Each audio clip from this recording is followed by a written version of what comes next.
So the other day, my new AP item guide became my most watched video ever and spontaneously grew my channel size by 26%. That's a hell of a lot of momentum from one video, and I intend to keep it going. I even got a hate comment. Now that's some progress.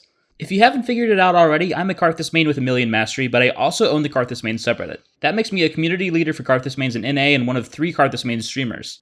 The other 2 are HP Infrared and Dual Devastation. Together we're like the holy trinity of Karthus mains in NA. Both of them were Diamond in Season 7, and I'm currently trying to catch up to them as my peers. They don't have YouTube channels, so I'm one of the only content creators for Karthus out there. But why should you play Karthus? Karthus has one of the lowest play rates in the game, but he's got some of the most consistent over 50% win rates in mid lane. Most people take a look at Karthus and think, oh yeah, he's a hyperscaling late game carry. It's not necessarily wrong, but it's not right either. Most people don't see that what Karthus is a lane bully, and he's one of the best ones in the game. Karthus is to mid what Jace is to top lane. He's got some bad matchups, but against the right person, he's incredibly abusive. Almost to the point where you have to rely on the jungler just to shut him down. And, unlike Jace, Karthus just gets stronger as the game goes on. So in reality, Karthus has 2 playstyles. One he takes against safer lanes, and one he takes against hard lanes. The one he takes against hard lanes is the one you're all most familiar with. The one where he says, I'm going to stay in lane and farm until I'm strong enough to win the game. It's a standard Karthus playstyle and it hasn't gone away since Season 2, but now, especially with the changes to runes and AP itemization, Karthus' abusive side is coming into the limelight. The more AP and CDR items get buffed, the stronger this type of Karthus is. We normally call it Suicide Karthus or Glass Cannon Karthus. It's a style of Karthus that was propagated by Tobias Fate when he reached Diamond with it, but it's been seen as a niche playstyle since Tyr and Morelos wasn't nearly as strong as Roa Penetration Karthus. But that was the past. The very second the new AP items drop, Roa Karthus will still see use against hard lanes like Zed, Yasuo, or Kassadin. But the thing is, we're going to start seeing Ludens Abusers all over solo queue. Champions like Lux, Vigar, and Syndra are going to get strong, and burst mages will become the norm. And as a Karthus player, I am really hyped about it. These types of champions are so easy to abuse as Karthus, merely seeing them in Champ Select was cause for me jumping with joy.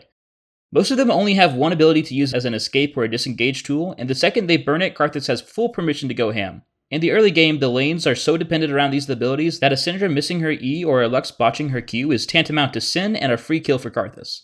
With the changes to Lost Chapter, Glass Cannon Karthus actually has a priority in these lanes now, where Roa Karthus used to be the norm. And the reason is because the AP and CDR let you hit more Qs, let them hit harder, and allow you to push the wave faster to take advantage of enemy roams. It also gets rid of Karthus' early mana problems without reliance on Presence of Mind or Mana Flow Band, allowing him to use trees like Domination for Ravenous Hunter, just in time for the nerfs to taking Precision. Karthus has always been less popular because his kit featured hard-to-hit skill shots and a relatively high skill floor.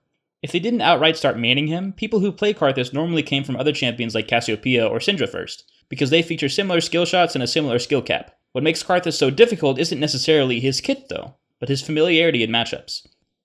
Each matchup on Karthus feels like there's a specific strat unique to the lane.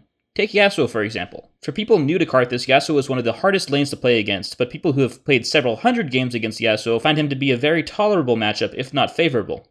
The reason is because you eventually learn that you can forgo wall at level 4 and take a second point into E instead, getting wall at level 8. This increases your DPS significantly at the cost of more mana. Experienced Karthus players get better at kiting Yasuo and predicting his E location and travel time. You also rush Catalyst and Seeker's Armguard. This not only increases your effective health, but also an early Catalyst with the extra point into E means you're getting quite a little bit more healing per tick. Sadly, it's been less effective against the Yasuo who takes Ignite and uses it well, but nonetheless has proven itself in many a Yasuo game. That's just one example of matchup knowledge amidst several hundreds. Knowing what a champion's weakness is and what Karthus' strengths are in that matchup is enough to carry you out of low elo alone. It's probably what's gotten me out of gold in the first place. Hell, HP Infrared went from bronze to diamond into one season by spamming Karthus. If you ask him about this success, it's because he's spent several hours trying to learn the game, learn the matchups, and learn the champion. Extensive matchup knowledge is a hallmark of what makes a one-trick. The reason why one-tricks are up in high elo is because they know exactly which matchups to abuse and how to abuse them. So it's something of our responsibility to share that knowledge with the general populace. Sometimes there are matchups that are hard to play against for some and incredibly easy for others. I thought Malzahar was a hard matchup for quite a while. The other mains were telling me, no, he's really not. But I adamantly refused and would always consider Malzahar a really hard matchup. I'd permaban him all the time. And then I realized, wait a second, I could just kill all of his voidlings. I can pop his shield, I can ask for ganks, and there's a whole bunch of other ways to make sure Malzahar never touches you. That's right, I figured out all that on my own. Totally all me. Definitely not me taking advice from others. Completely 100% self-sourced. Yes, sir. Alright, seriously, look. If you need assistance learning on how to play Karthus against specific matchups, or you find someone incredibly hard to play against, just ask around on the Discord, the subreddit, the Twitch chat, literally anywhere. There's so many resources for you to use, and I'd hate to see one of the least played champions not getting the love he deserves. I have a Karthus Dakimakura, for Christ's sakes. Another Karthus main took my template, and now they have a Karthus Daki. I'll put a link for the full-size image in the description so now you can have a Karthus Daki too. Consider it a 1000 sub special. So to summarize, Karthus is an abusive champion, especially against burst mages, which meta is about to shift to favor. That means now is one of the best times to pick up Karthus and abuse him in solo queue. He uses matchup knowledge to turn unfavorable matchups into favorable ones. Thanks to his duelist playstyle, it's possible to out-DPS most champions in the game, so outskilling someone on Karthus is actually possible. If you need help gaining this matchup knowledge, there are plenty of resources available for you. So again, just give me a few weeks of climbing the diamond and getting used to the new itemization changes. Then I should have a Season 8 Karthus guide fresh out of the oven to give ya. Thanks for watching, and make Karthus great again.